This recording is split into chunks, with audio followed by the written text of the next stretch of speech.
열왕기서 또 역대지서 이렇게 읽다 보면 왕의 이 통치 초기의 모습과 통치 후기의 모습이 변한 왕들이 몇 명이 있습니다.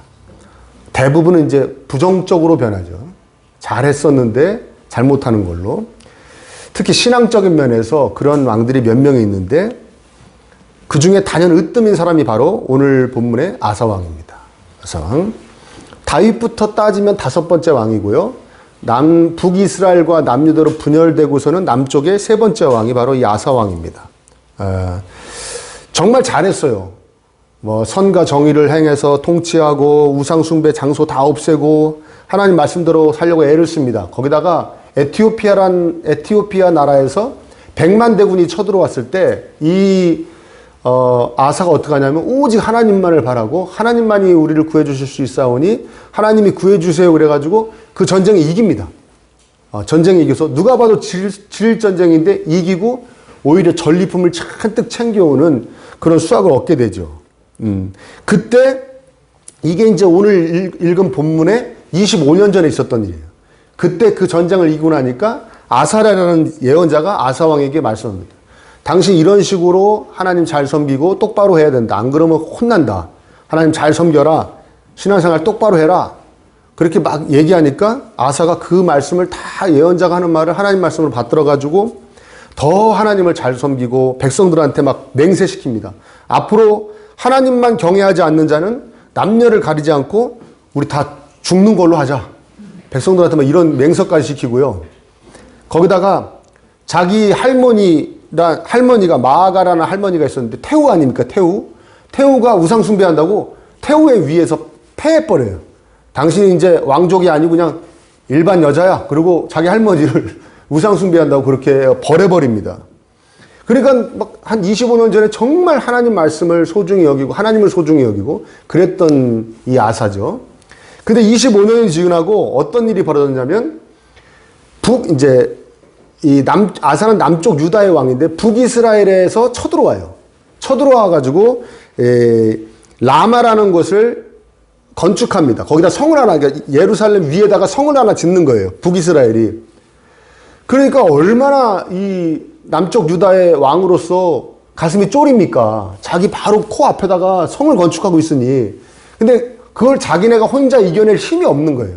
그러니까 남유다가 있고 북이스라엘이 있고 위에 시리아라는 나라가 있는데 이 시리아 왕한테 금과 은을 잔뜩 보내가지고 뭐라고 얘기하냐면 당신이 요 북이스라엘 좀 위에서 쳐들어오라고. 그럼 이 사람이 위급하니까 요 라마를 건축하는 걸 포기하고 올라갈 거 아니냐고. 그러니까 원래는 시리아랑 북이스라엘이 동맹이었는데 요 동맹을 깨고 내가 보내는 이 은하고 금 받으시고 우리와 동맹을 맺고 이렇게 위에서 좀 북이스라엘 공격해 주세요. 그러고 보냅니다. 얼마나 많이 보냈는지 시리아 왕이 그 은금을 받고선 진짜 쳐들어와요. 북이스라엘. 그래서 이 라마를 건축하는 걸 포기하고 북이스라엘이 철군을 합니다. 그래서 이제 이 아사 왕은 자기의 뜻을 이룬 거 아니에요. 그때 선지자가 와가지고 이 아사 왕에게 이렇게 얘기합니다. 그 25년 전에 에티오피아 100만 대군이 왔을 때는 누가 무찔러 주셨냐. 근데 왜 지금은 하나님을 의지하지 않고 그 적국한테 시리아 왕을 의지했냐. 우리의 적 아니냐 어떻게 보면. 우리의 적한테 왜 의지해가지고 거기다가 하나님의 은금까지 그 성전에 있는 은금까지 갖다 바쳤거든요. 모자라니까 은금이. 성전에 있던 것까지 빼서 갖다 바친 거거든요. 왜 그렇게 했냐. 이제 당신은 하나님 혼난다. 막 이렇게 얘기합니다. 그러니까 아사왕이 그 얘기를 딱 듣더니 뭐 이런 게 다 있어. 그러고서 옥에다 가둬버려요. 이 예언자를 옥에다 가둬버리고. 그리고 10절에 보면 백성들 가운데서 얼마를 학대했다고 얘기하는데 이 하나니 예언자를 옥에 가둔 것과 관련돼서 또 그거 뭐 반대하고 그런 사람들까지 어떻게 뭐 처단하고 뭐 어떻게 한 것 같아요. 아무튼 25년의 간격을 두고 두 개의 사건, 외국에서 쳐들어온 똑같은 사건에 대한 어떤 반응이 완전히 다르고 그거와 관련된 하나님의 말씀에 대한 반응도 완전히 다릅니다. 그야말로 180도 다르죠. 25년 전에는 그렇게 하나님 말씀을 받들고 충성을 다하려고 그러더니 25년이 흐르는 후에는 하나님 말씀 전하니까 옥에다 가둬버리는 거예요. 예. 자, 거기다가 성전에 바친 은금까지 빼다가 시리왕한테 갖다 준 걸 보면은 이미 아사왕 마음에는 하나님이 없는 거예요. 하나님을 향하는 것도 존귀하게 여기지도 않고 하나님 자체를 존귀하게 여기지도 않는 거예요. 그러니까 감히 성전에 바쳐진 은금을 빼다가 뇌물로 바치는 거 아니겠습니까? 이게 어떻게 이렇게 됐는가? 어떻게 이렇게 됐는가? 결국에는 발에 병이 났는데, 그래서 무슨 병인지 모르겠는데, 발에 무슨 병이 났는지 모르겠는데, 그 병 때문에 아마 골수염인가 뭐 이런 거 되겠죠? 그냥 한 3년을 끙끙 앓다가 죽는데, 그때 뭐라고 얘기합니까? 12절에. 그렇게 아픈데 주님을 찾지 아니하고 의사들만 찾았다. 이렇게 얘기합니다. 기가 막힌 거죠. 25년 전에 주님 의지하다가 주님 의지해서 그렇게 대승을 거두고 그랬는데 25년이 지난 다음에 어떻게 이렇게 사람이 변할 수가 있는가. 우리가 먼저 명심해야 될 건 뭐냐면 성경에서 말하는 모든 이야기는 다 누구 이야기다? 내 이야기다. 이제. 지금까지 여기까지 얘기 듣고 여러분들이 속으로 맞아. 그분도 젊을 때는 신앙심이 좋았던 것 같은데 나이 먹던 이상해지더라고. 이러면 완전히 설교 잘못 듣고 있는 거예요.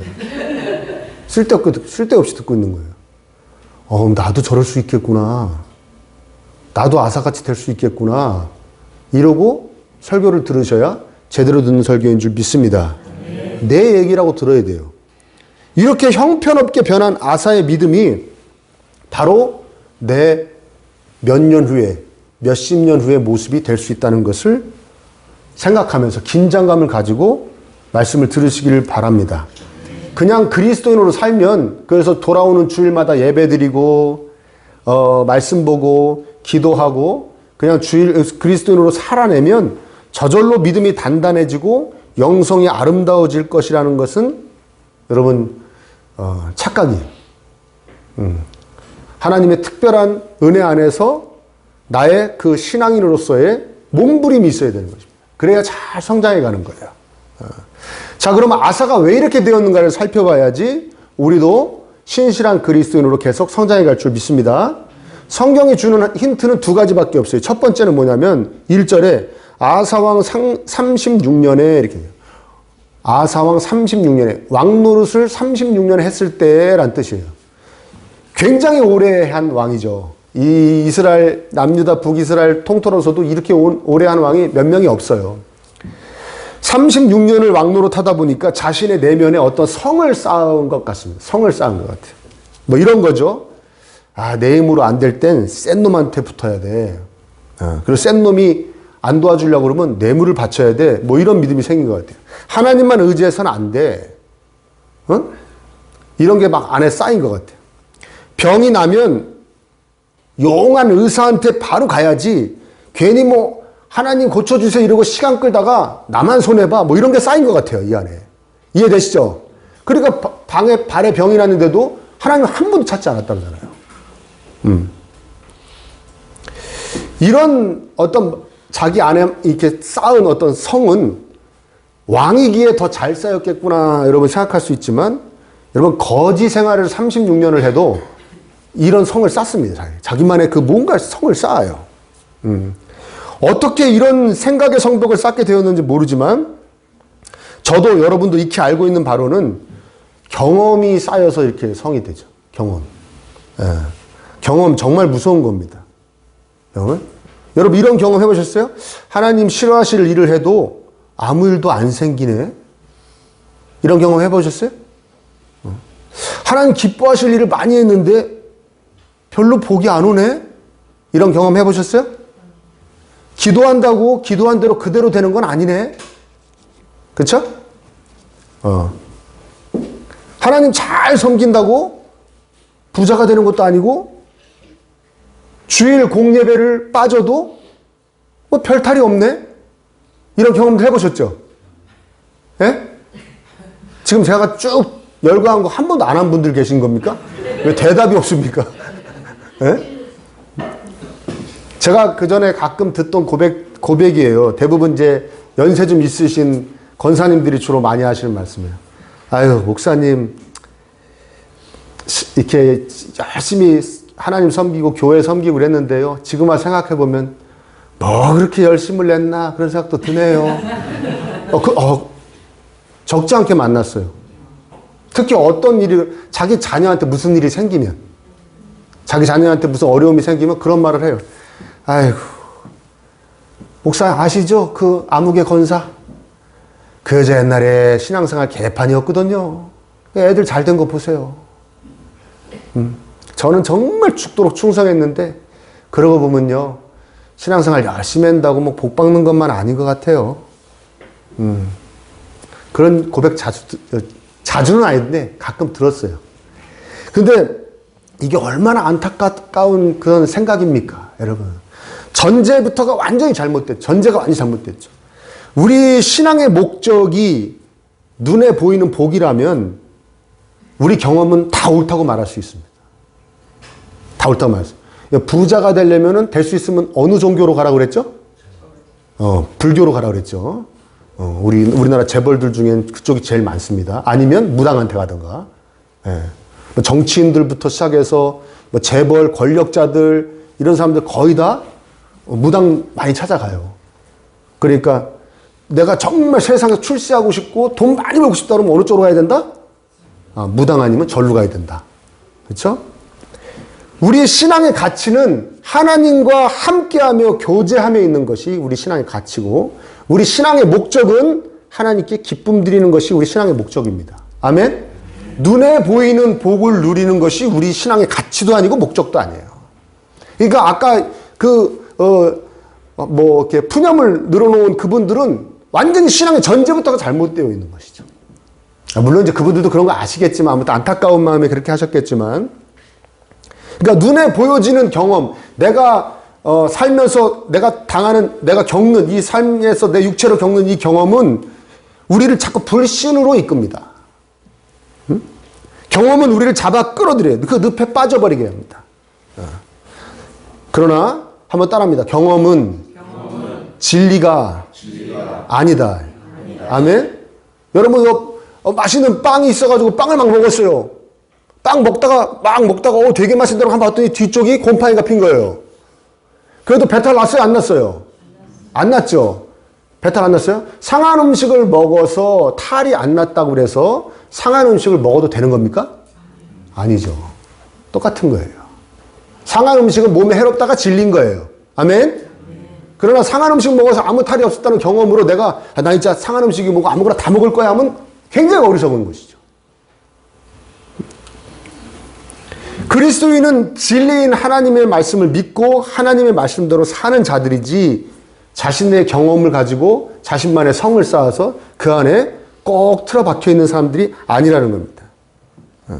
아사왕이 경험으로 이 성을 쌓았는데, 야, 하나님만 믿고 그게 되는 게 아니더라고. 요럴 때 요렇게 하고 요령도 부리고 저렇게 해야 돼. 이렇게 성을 쌓았는데 그 예언자가 와가지고 하나님 말씀이라고 얘기하니까 짜증나는 거죠. 자신이 잘 알고 있다고 자신의 성을 쌓아놨는데 그거 갖고 어쩌고저쩌고 하니까 화가 난 겁니다. 니까 짓게 뭘 안다고, 내가 왕 노릇만 36년을 했어.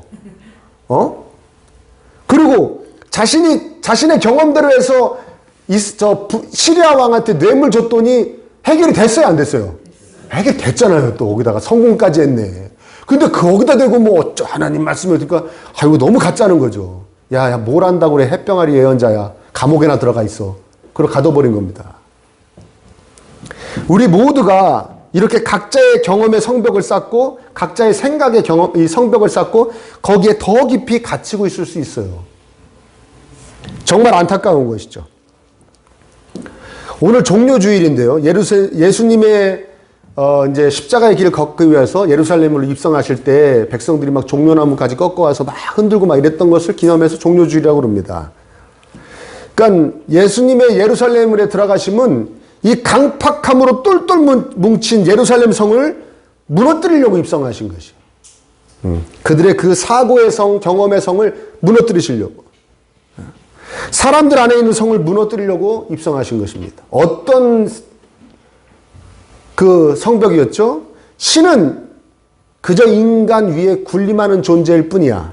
신은 인간을 장악하고 인간을 부려먹지 인간을 사랑하지는 않아. 신은 부자들과 건강한 사람들의 신이야. 신은 부자들을 더 부자 되게 하고 건강한 사람들을 더 건강하게 해. 왜? 자신들의 마음에 들기 때문에. 이런 사고로 꽉 이렇게 사로잡혀 있던 사람들이에요. 그래서 가난하고 병든 자들, 장애인들 이런 사람들은 하나님이 버렸다 이렇게 생각하고 산 사람들입니다. 이 사람들이. 근데 예수님이 딱 입성하시더니 어떤 사람들하고만 어울려요? 가난하고 병들고 죄 많고 장애 있고 이런 사람들하고 어울리시는 거예요. 아멘? 그리고 말씀하시죠. 하나님은 너희를 오히려 더 사랑하신다. 너희를 더 위하신다. 그 자신들의 경험과 그 생각으로 쌓은 성벽이 빵 깨져버리는 것이죠. 예수님의 예루살렘의 입성은 바로 그런 것입니다. 예수님께서 매일 우리가 서은 쌍에 들어오셔가지고 우리의 성도 무너뜨려 주시기를 바랍니다.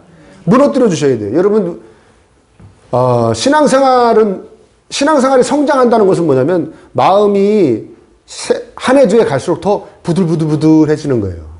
그래서 하나님의 말씀이 내 안에 쏙쏙 잘 들어와서 내가 그 삶으로 그걸 살아낼 수 있도록 돼야 되는데, 안타까운 건 뭐냐면 신앙생활을 한 해 주에 거듭하면 걸수록 마음이 딱딱해져요. 딱딱해져가지고 다른 사람 말 안 듣는 거는 이건 물론이고요. 다른 사람 말 안 듣는 거. 여러분 부모님들 여러분 말 잘 안 듣죠? 그렇죠? 그래 안 그래요? 예. 그거는 물론이고요. 거기다가 하나님 말씀도 못 들어와요. 성을 단단히 쌓아가지고. 그래서 아무리 그때 잘못하신 겁니다. 성경학자들이 이렇게 해석하니까 다시 연구해 보니까 그 얘기가 아니고 이런 얘기입니다라고 얘기해도 코웃음 치는 거예요. 내가 알고 있는 게 맞아. 그리고 코웃음 치는 겁니다. 성경 말씀으로 여러분 말씀이신 예수님으로 여러분의 성벽이 매일매일 무너져 가시기를 축복합니다.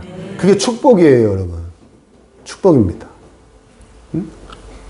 안 그러면 나이를 먹으면 먹을수록 아사왕같이 되는 거예요. 아사왕같이. 그러니까 여러분 잘 보십시오. 자, 잘 들으세요. 되게 중요한 얘기 할 거예요. 내가 이 다음에 우리 자녀들한테 얘기하면서 자녀가 아버지, 엄마, 여기 어떻게 할까요? 딱 얘기하는데 그렇게 너무 고지고대로 하나님만 섬기려고 그러지 마. 하나님 뜻대로만 하려고 그러지 말고 그냥 또 간간히 네 실속도 차리고 세상 사람들 어떻게 하나도 보고 그런 지혜를 발휘할 여유가 있어야 될 그런 필요가 느껴지네? 라고 얘기한다. 자신이. 그럼 뭐라고 생각하면 되냐면 내가 점점 어느 왕이 돼가고 있다? 아사왕이 돼가고 있다 생각합니다.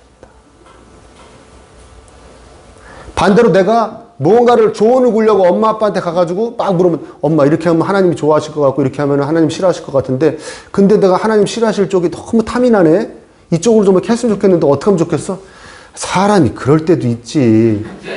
어떻게 이렇게 한결같니? 네가 목사니? 넌 성도일 뿐이야. 이렇게 부모님이 얘기하면 이렇게 생각하십시오.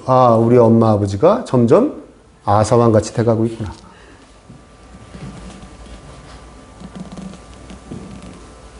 아사왕 같이 안 되시기를 축복합니다.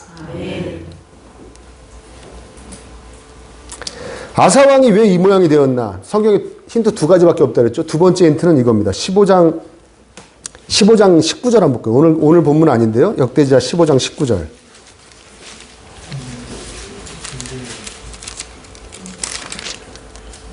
찾으셨어요? 한번 같이 읽어볼까요? 시작. 이때부터 아사왕 35년까지 전쟁이 없었다. 이때부터가 뭐냐면 아까 그 100만 대군 쳐들어왔는데 무찌른 게 11년에 있었던 일이. 아사왕 11년에 36년까지 전쟁이 없었다 그러면 몇 년 동안 없었던 전쟁이 25년 동안 전쟁이 없었다. 25년 동안 평안했다는 거예요. 이 이스라엘은 우리나라랑 이 이스라엘이랑 닮은 게 되게 많은데요. 분단되어 있던 거 닮았죠? 거기도 분단되어 있었고, 우리도 우리는 지금 분단되어 있잖아요. 그것도 비슷한데요. 뭐냐면, 양쪽으로 힘센 나라들이 이렇게 쫙 포진해 있어요. 우리나라도 그런 나라 아닙니까? 그쵸? 일본 있죠. 저 위에 러시아 있죠. 이쪽에 중국 있죠. 바다 건너 미국 있죠. 힘 있는 나라들의 길목인 거예요. 이스라엘도 그랬어요. 근데 그런 나라에 25년 동안 전쟁이 없었다는 것은 엄청나게 평화로웠다는 얘기입니다. 이해되시죠? 무슨 얘기인지. 그렇죠? 너무 편했다는 거예요. 이 아사왕이. 너무 편했다는 거예요. 근데 여러분, 편안함은 믿음을 강화시킬 수 없습니다. 편안함은 믿음을 약화시킵니다. 반드시 그렇습니다. 여러분들이 생각해 보세요. 내가 과거에 믿음이 좋았던 시절이 있던 분들만 느낄 수 있는 겁니다. 쭉 없었던 분들 말고요.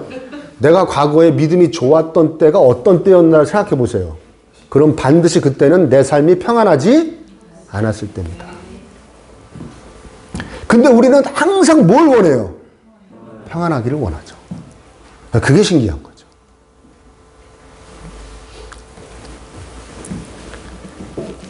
그 하나님께서는 고난을 허락하세요. 고난 허락하십니다.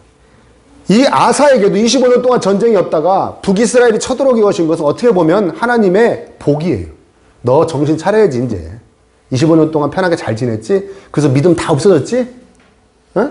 그래서 너 발에 병이 들어도 나한테 한 번도 치료해달라고 말 안 할 정도의 믿음밖에 안 돼 있지? 내가 다시 믿음을 회복할 수 있는 기회를 줄게. 자, 북이스라엘이 쳐들어왔다. 이제 어떡할 거야?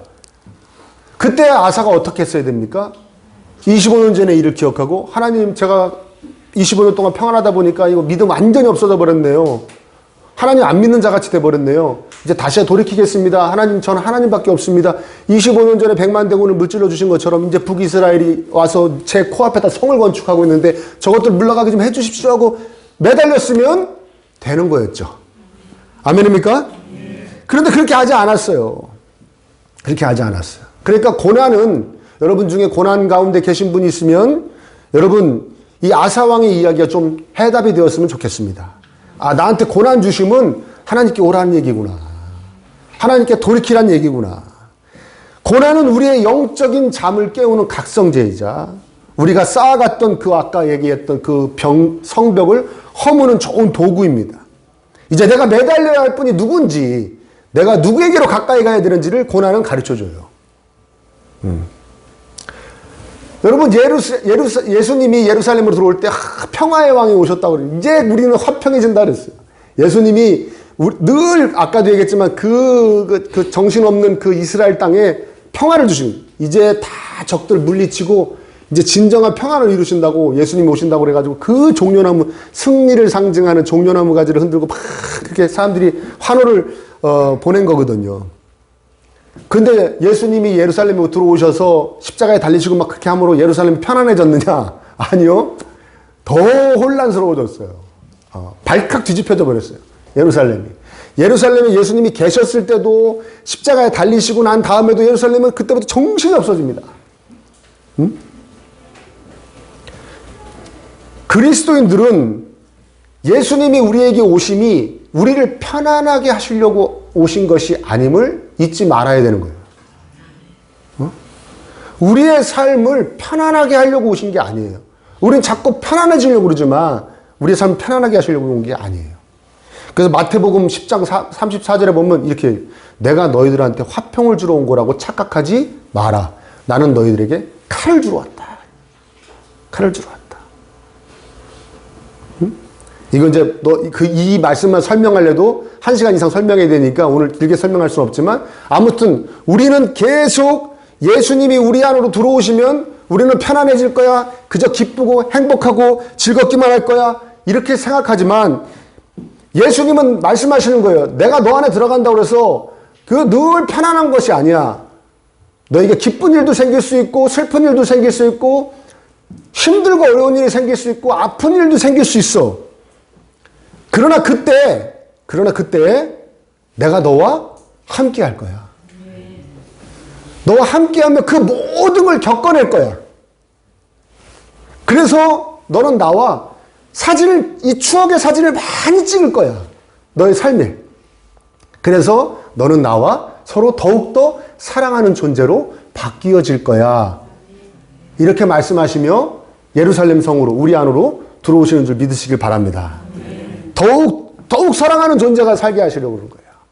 더욱 사랑하는 존재로. 전 그런 생각 해봐요. 여러분, 우리 인간에게 죽음이라는 게 있죠. 그래, 안 그래요? 죽음이라는 게 있습니다. 그러면, 정말, 부부관계가 좋았던 부부들은, 배우자의 죽음이 정말 가슴 아프죠. 그래, 안 그래요? 그쵸? 근데 부부관계가 정말 좋지 않은데, 안 죽고 영원히 산다고 생각해보세요. 상상하기도 싫죠. 내가 정말 안 사랑하는 사람하고 영원히 함께 살아야 되는, 어떻게 삽니까? 예수님께서 말씀하시는 거예요. 너는 나를 반드시 사랑해야 돼. 왜? 영원히 함께 살 거니까. 너 나 사랑하지 않고 나랑 영원히 함께 살 수 있겠어? 그게 행복이야? 예수님 마치 이렇게 말씀하시는 것 같아요. 너의 삶에 평안함만이 펼쳐지는 것이 아니라 너의 삶에 불신자들과 똑같이 고락이 있겠지만 그때 내가 함께 해줄게. 내게 함께 하면서 나하고 많은 사랑의 추억을 만들자. 그때 하나님이 이렇게 저를 위로하셨죠. 그때 새 힘을 주셨죠. 그때 넘어가게 하셨죠. 그때 이기게 하셨죠. 그러면서 나하고 많은 추억의 사진을 찍어가지고 정말 서로가 서로를 더 사랑하는 존재로 우리가 변화되어져 가자. 그리고 예수님께서 여러분에게 들어오시는 줄 믿으시길 바랍니다. 그게 예수님의 입성이에요. 우리에게 다가오는 모든 상황을 그러니까 예수님이 함께 해주심으로 그게 다 복이 되게 하시는 거예요. 내가 정말 하나님을 사랑하는 존재. 그래서 정말 사랑하는 존재와 영원히 함께하는 존재로 만들어주시려고 예수님께서 우리에게 오셨음을 여러분 믿으시길 바랍니다. 한 해 두 해 갈수록 더 믿음이 단단해지길 바랍니다. 그래서 누가 봐도, 자신이 봐도, 주변 사람들이 봐도, 그리고 특히 자녀들이 봐도, 야, 점점 더 아름다워지는 신실한 그리스도인으로 변해가신다. 저분은 정말 아름답다. 그래서 우리 후손들에게 본이 된다. 존경받아 마땅한 우리 부모님이다. 우리 할머니, 할아버지다. 이렇게 신앙인으로서 존경과 본이 되시기를 바랍니다. 그러기 위해서 예수님이 우리 안에 들어오셔서 우리의 이 경험의 성벽, 사고의 성벽을 매일 부수셔야 돼요. 무너뜨려 주셔야 돼요. 말씀이신 예수님이 여러분의 안에 들어가서 무너뜨려 주시기를 바랍니다. 어떠한 상황도 예수님과 함께함으로 오롯이 그분을 의지하고 그분에게 매달려서 어떠한 상황도 그분이 함께하심으로 오롯이 복이 되는 것을 늘 체험하면서 진정한 예수님 사랑하시는 그리스도인으로 변해가시기를 간절히 축복합니다.